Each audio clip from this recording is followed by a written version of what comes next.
यहाँ सबैलाई म हार्दिक अभिवादन भन्न चाहन्छु।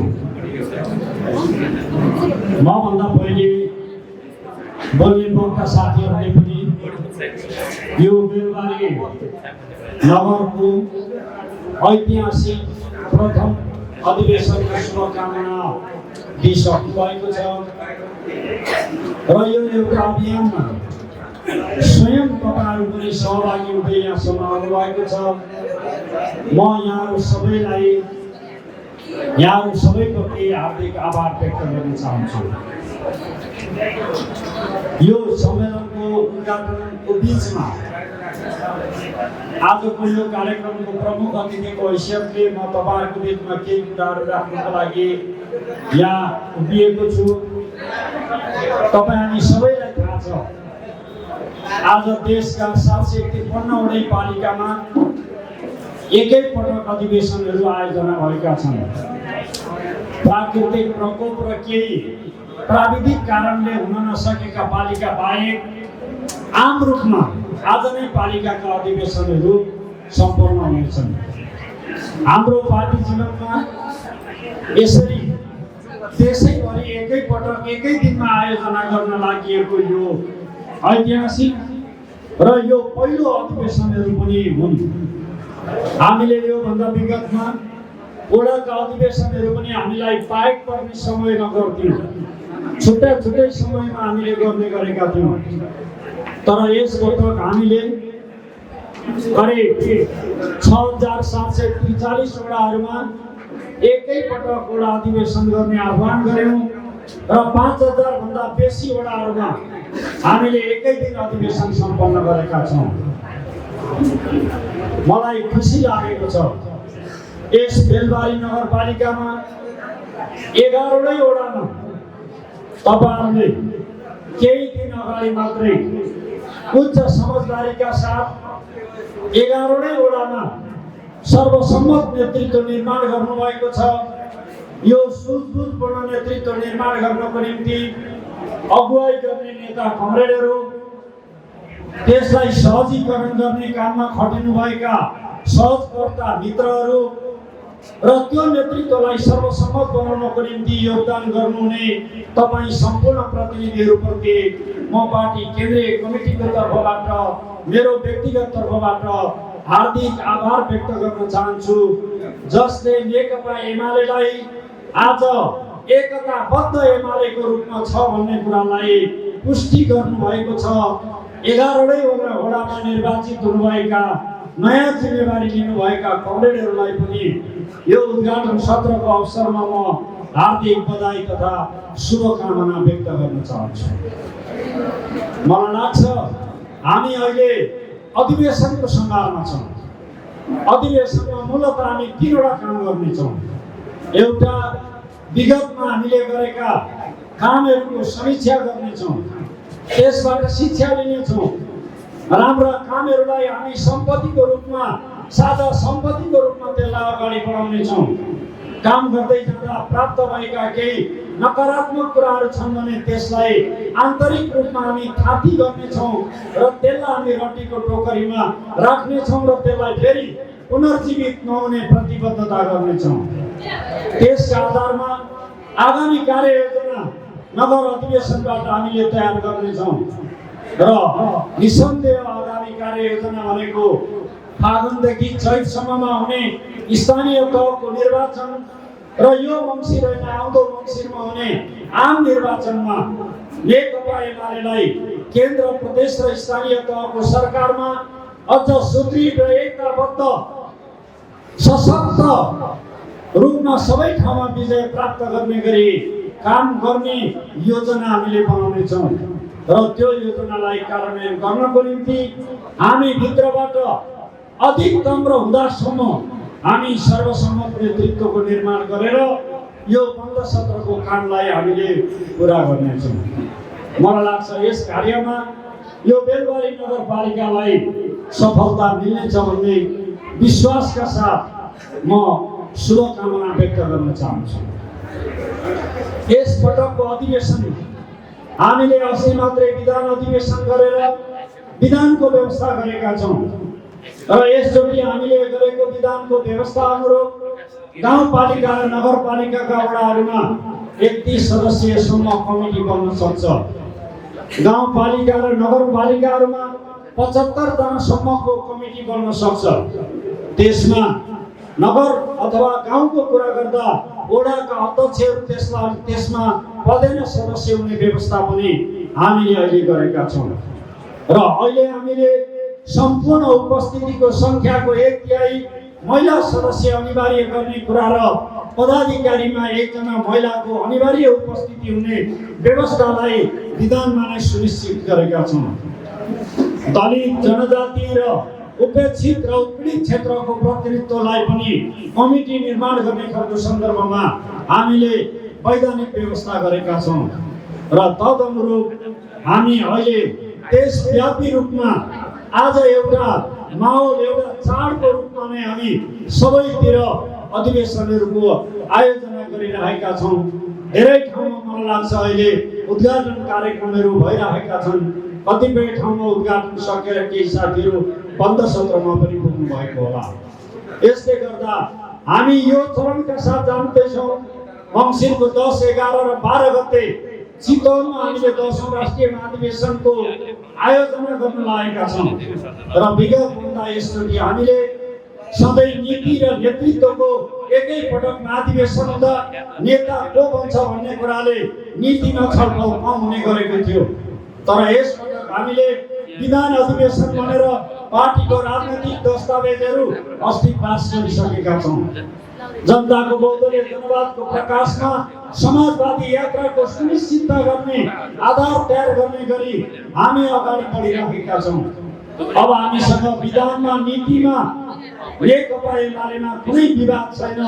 मलाई लाग्छ 5औं महाधिवेशनदेखि 9औं महाधिवेशनसम्म प्रत्येक महाधिवेशनमा हुने वैचारिक विचोलालाई पनि हामीले विधान अधिवेशनको माध्यमबाट समाप्त गरेका छौँ। र हामी चितवनमा हुने महाधिवेशन मूलतः नेतृत्व निर्माण गर्ने महाधिवेशनको रूपमा त्यसलाई आयोजना गरिनेछ। र हाम्रो पार्टीको जीवनमा सबैभन्दा पहिलो पटक हामी मेसिनको प्रयोग गरेर चुनाव गर्ने गरी आगामी हाम्रो महाधिवेशनलाई व्यवस्थित गर्ने क्रममा लागेका छौँ। र समाजको अग्रपङ्क्तिमा रहेको एमाले हरेक विधामा नमुना योग्य ढङ्गले परीक्षण गर्ने कुरामा, प्रयोग गर्ने कुरामा अरू पार्टीभन्दा अगाडि छ भन्ने कुरालाई स्थापित गर्नका लागि हामी यो मान्यताबाट अगाडि बढिरहेका छौँ। यसर्थ आजको यो परिस्थितिमा म सम्पूर्ण एमालेका कार्यकर्ता साथीहरू, प्रतिनिधि मित्रहरू, कमिटीमा नेतृत्व गरेर आउनुभएका सम्पूर्ण कमरेडहरूलाई के आग्रह गर्न चाहन्छु भने मुलुकको परिस्थिति अहिले गम्भीर छ। हामी एउटा संक्रमणकालीन व्यवस्थाबाट अगाडि बढिराखेका छौँ। कमरेड केपी ओलीको नेतृत्वमा गत आम निर्वाचनमा हामीले घोषणा पत्र जारी गरेर झन्डै 2/3 को नजिक वामपन्थीहरूको सरकार ल्याए पनि अरू विभिन्न शक्ति केन्द्रहरूको उत्साहमा र एमालेलाई समाप्त गर्ने षड्यन्त्रमा सामेल भएर अदालतमा मुद्दा हालेर झगडियाहरूको निवेदनको आधारमा जनताको जनादेशबाट बनेको सरकारलाई अदालतको माध्यमबाट हटाएर अहिले परमादेशको सरकारी मुलुकमा चलिरहेको छ। यसका व्यतिरिक्तका श्रृङ्खलाहरू क्रमशः तपाईँ हामीले देखिराखेका छौँ। न्यायाधीशका कोटामा पनि मान्छेहरू मन्त्री बनेको 2 दिनसम्म पनि मन्त्री पदमा टिक्न नसकेर राजीनामा दिने क्रम पनि सुरु भइसकेको छ। यसर्थ हामी मुलुकमा सार्वभौम सत्ता नेपाली जनताभन्दा माथि अरू कोही छैन।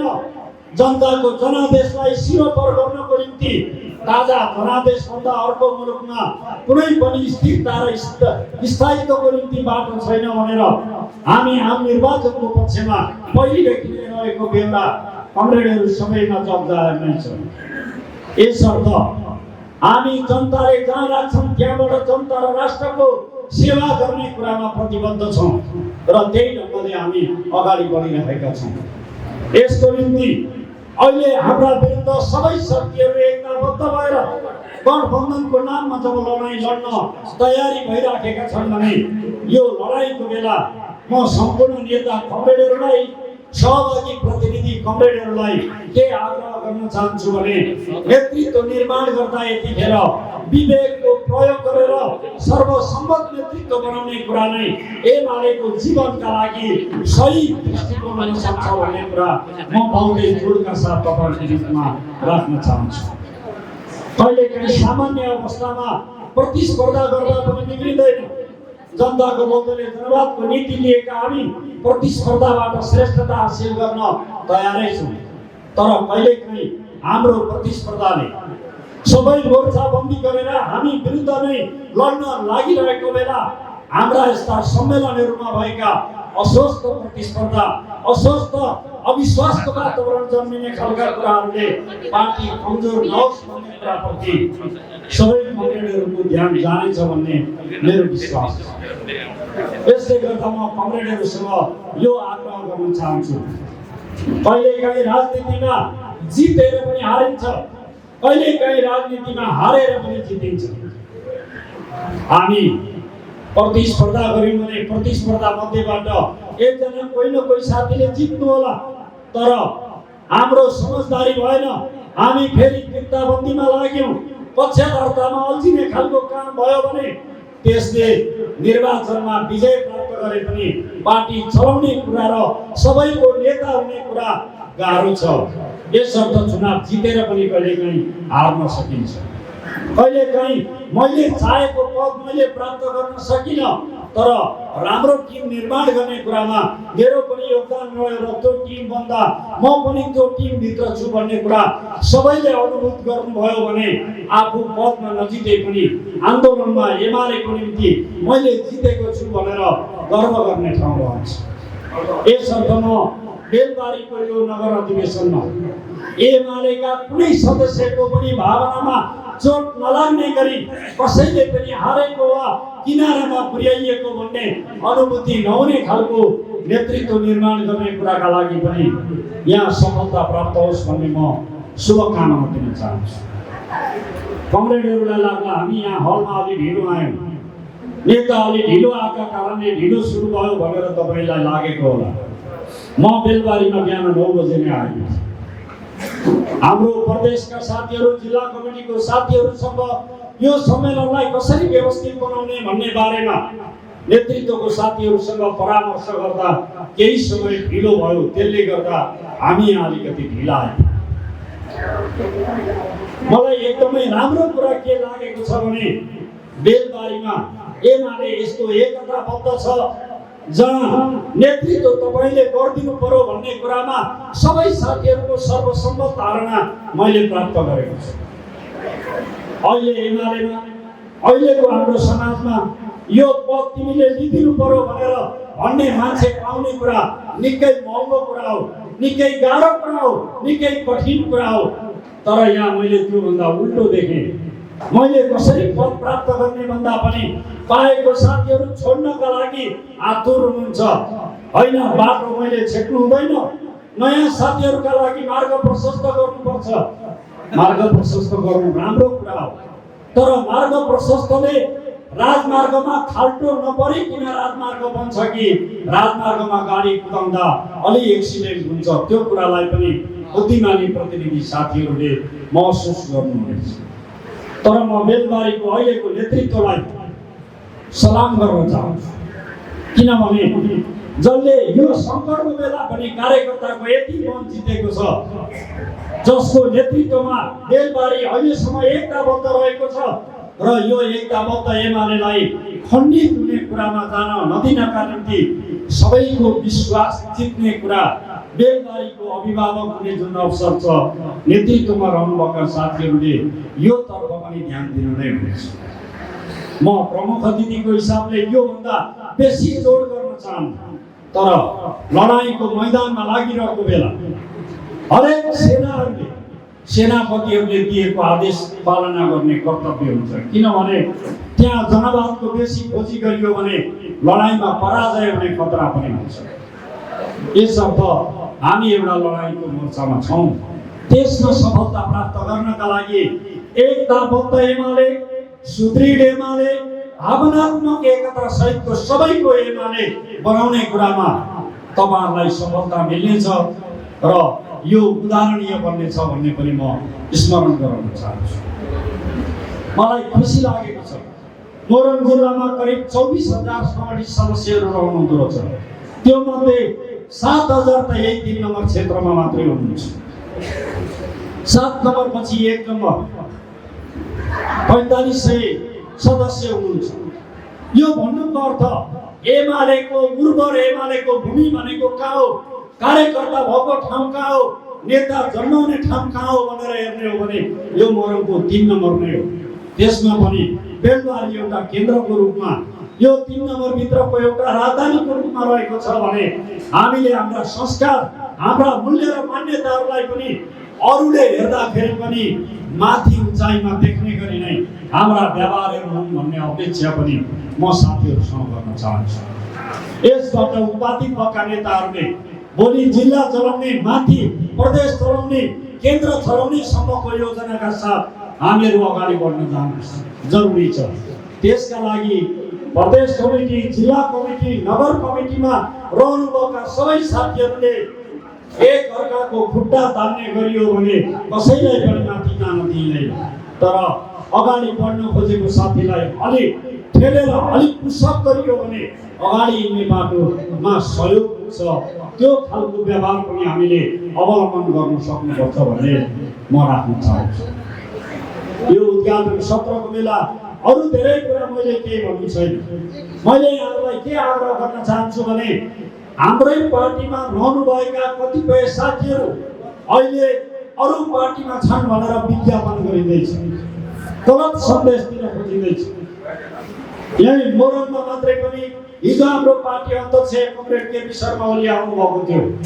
प्रदेश कमिटीका, जिल्ला कमिटीका, सचिवालयका साथीहरू, मेयर, उपमेयरहरू हिजो हामी त्यो कार्यक्रममा थियौँ। हाम्रो मीना यादव त्यही कार्यक्रममा आइरहनु भयो।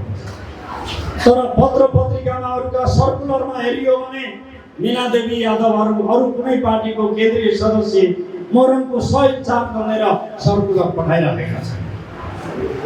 यही 3 नम्बरको कुरा गर्ने हो भने पनि कृष्ण कुमारी बिका हाम्रो पत्रिको कमरेड हुनुहुन्छ, उहाँ हाम्रो प्रदेश कमिटीको सदस्य हुनुहुन्छ।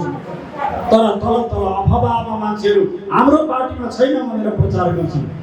अरू मान्छेले फेसबुकमा राखिदिएर उसको भविष्य निर्धारण हुने हो भने तपाईँ हामीलाई पनि पार्टी छोडो भनेर कसैले लेखिदियो भने के हामीले एमालेको छोडेको प्रमाणित हुन्छ? यसले गर्दा म कमरेडहरूलाई के आग्रह गर्न चाहन्छु भने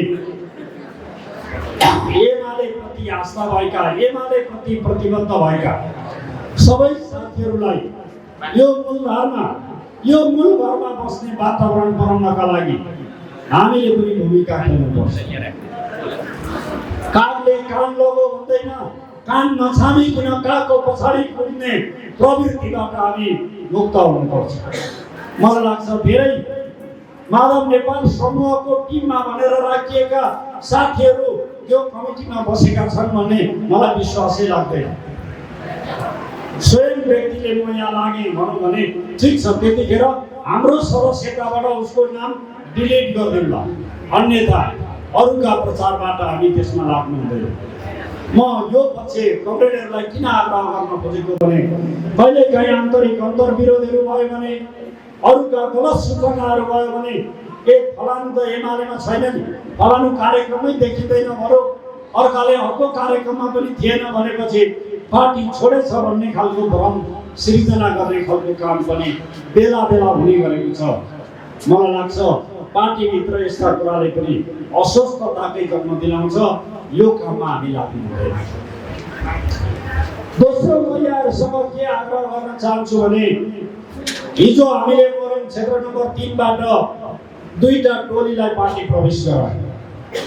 त्यो मध्ये एकजना व्यक्ति हुनुहुन्थ्यो धनकुमार तामाङ।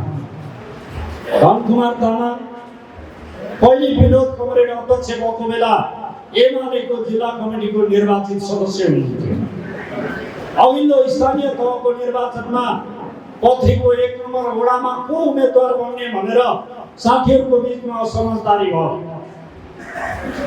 टिकट बाबुरामजीले पाउनुभयो, धनकुमारजी बागी हुनुभयो।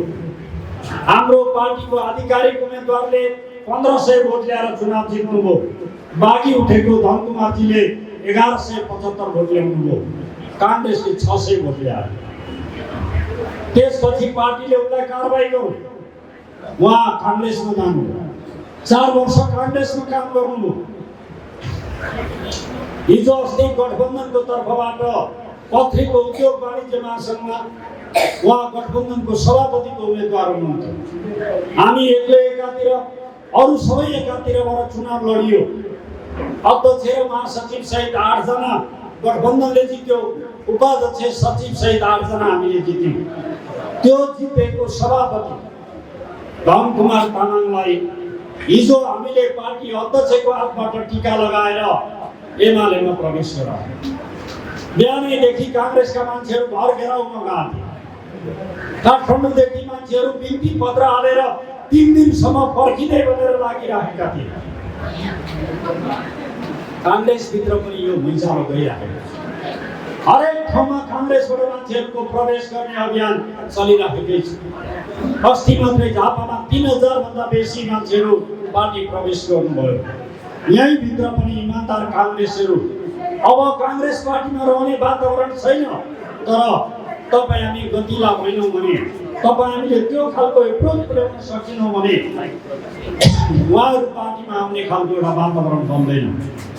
यसर्थ म कमरेडहरूलाई के आग्रह गर्न चाहन्छु भने बहुतै खुल्ला मनका साथ अरू पार्टीमा गएका मान्छेहरूलाई पनि हाम्रो घरमा ल्याउने प्रयत्न पनि यो बन्ने बेलबारीको नगर अधिवेशन पछिको कमिटीले त्यसको अगुवाई पनि गर्नुपर्छ।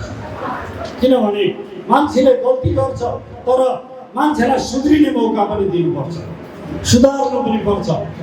यो मुलुकको पार्टी जनताले दिएको म्यान्डेटको आधारमा पहिलो पार्टी हुनुको नाताले हामीले गर्ने जिम्मेवारी, त्यो अभिभावकत्वको भूमिका पनि हामीले पुरा गर्नुपर्ने अवस्थामा हामी रहेका छौँ।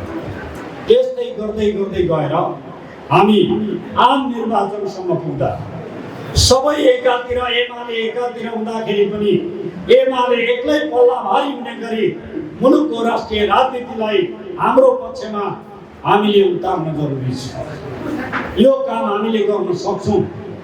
किनभने हामीले करिब 32 लाख भोट गत निर्वाचनमा सूर्य चिन्हमा मात्रै प्राप्त गरेका थियौँ। बिग्रिएको 16 लाख मध्ये 12 लाख भोट सूर्य चिन्हसँगै नजिक रहेको भोट बिग्रेको थियो। यदि त्यो भोट नबिग्रेको थियो भने माओवादी र एमाले मिले भन्ने नाममा सूर्य र हसिया तोडामा मान्छेले भोट नहालेको भए त्यो 12 लाख भोट जोडिएको भए हामीसँग 32 र 12 ले 54 लाख हुन्थ्यो। अहिले हामी 50 लाख भोट समानुपातिकमा ल्याउने योजनाका साथ लागेका छौँ। यदि यस्तो भयो भने हामी सहजताका साथ केन्द्रमा फेरि पनि एकपटक केपी ओलीको नेतृत्वमा यो मुलुकमा स्थायी सरकार दिने गरी हामी अगाडि बढ्नेछौँ। यस कार्यको सफलताका लागि पनि मलाई लाग्छ आज भएका यी वडा अधिवेशनहरूमा सही ढङ्गले एमालेलाई अगाडि बढाउन सकियो। एमालेको जीवनभित्र एउटा नयाँ ऊर्जा हामीले थप्न सक्यौँ भने, ऊर्जा ल्याउन सक्यौँ भने, एमालेलाई गतिशील बनाउन सक्यौँ भने, जनताको बिचमा लान सक्यौँ भने निसन्देह हामीलाई हाम्रा विरोधीहरूले हराउन सक्दैन। हामी हार्यौँ भने हामी हाम्रै आन्तरिक कारणले हार्नेछौँ। हाम्रै कमजोरीको कारणले मात्रै हामी पराजित हुनेछौँ। अरू काङ्ग्रेसहरू र अरू कसैले हामीलाई हराउन सक्दैन। किनभने मोरङ 3 नम्बरमा ओरिजिनल काङ्ग्रेसहरू अब पैसा र कृत्रिम काङ्ग्रेसको उपस्थितिको कारणले काङ्ग्रेसको रूपमै रहेको छैन। बिचरा इमानदार काङ्ग्रेसहरूलाई पनि भरोसा योग्य साथी चाहिराखिएको छ। यसले गर्दा हामी हाम्रो एकतालाई अझ व्यवस्थित गरौँ, अझ सुदृढ गरौँ। त्यो ढङ्गले भोलिका दिनहरूमा अगाडि जाने कुरामा हामी सबैलाई सफलता मिल्ने बाटो हामीले लियौँ। म धेरै कुरा यो बन्द सत्रको अवसरमा भन्ने भन्दा पनि अब बन्द सत्रका लागि हामी अध्यक्ष मण्डल बनाउनेछौँ, निर्वाचन आयोग बनाउनेछौँ, प्रस्ताव लेखन कमिटी बनाउँछौँ, माइनेट लेखन कमिटीहरू बनाउँछौँ, सहजीकरणका ग्रुपहरू बनाउँछौँ। हाम्रो कमिटीलाई कसरी समावेशी युवाहरूसहितको आकर्षणयुक्त र गतिशील अनुभवी पुराना नेताहरूको अनुभव नयाँ साथीहरूको ऊर्जा सहितको कमिटी बनाएर अगाडि बढ्ने स्थिति बन्दाखेरि हामीले सजिलै विजय प्राप्त गर्न सक्नेछौँ। त्यस काममा लामो समयसम्म बहुतै अप्ठ्यारो बेलामा पनि पार्टीको नेतृत्व गरेर आउनुभएको आजको कार्यक्रमको अध्यक्ष कमरेड इरान राईले सुझबुझ पुर्याएर नै पार्टीलाई ठिक ढङ्गले अगाडि बढाउने कुरामा अगुवाई गर्नुहुनेछ। तलब ढङ्गले पार्टीलाई डिरेल हुन नदिने कुरामा उहाँको भूमिका महत्त्वपूर्ण रहनेछ। र अरू सबै साथीहरू मलाई एकदम खुसी लाग्यो, माथिल्लै कमिटीका साथीहरूको उपस्थिति पनि मञ्चमा दुईटा रोमा भरिभराएको छ। यति भेटा हुँदा पनि हामीले कुशलतापूर्वक हामी भित्रको कामलाई व्यवस्थापन गर्न सकेनौँ भने हाम्रो अयोग्यता भनेको यही नै हुनेछ। यसर्थ अयोग्यता प्रकट गर्ने अनुमति हामीलाई समयले दिएको छैन। म सबै वडा कमिटीमा निर्वाचित हुने साथीहरू बधाई त्यसको लागि भन्न चाहन्छु। अब भोलि बन्ने कमिटी, भोलि हाम्रो पर्सिदेखि हाम्रो सदनमा पनि आन्दोलनको कार्यक्रम भएको हुनाले लामो समय बस्न नसकिएला। बन्ने कमिटीका लागि पनि म अग्रिम शुभकामना भन्न चाहन्छु। र त्यो कमिटी एमालेलाई अझ एकताबद्ध, एमालेलाई जनताको अभिभावकको रूपमा रूपान्तरित गर्ने कमिटी बनोस्, यही शुभकामनाहरू व्यक्त गर्दै म सबै कमरेडहरूप्रति हार्दिक आभार व्यक्त गर्दै मेरो यो उद्घाटन मन्तव्य यही अन्त्य गर्छु। धन्यवाद।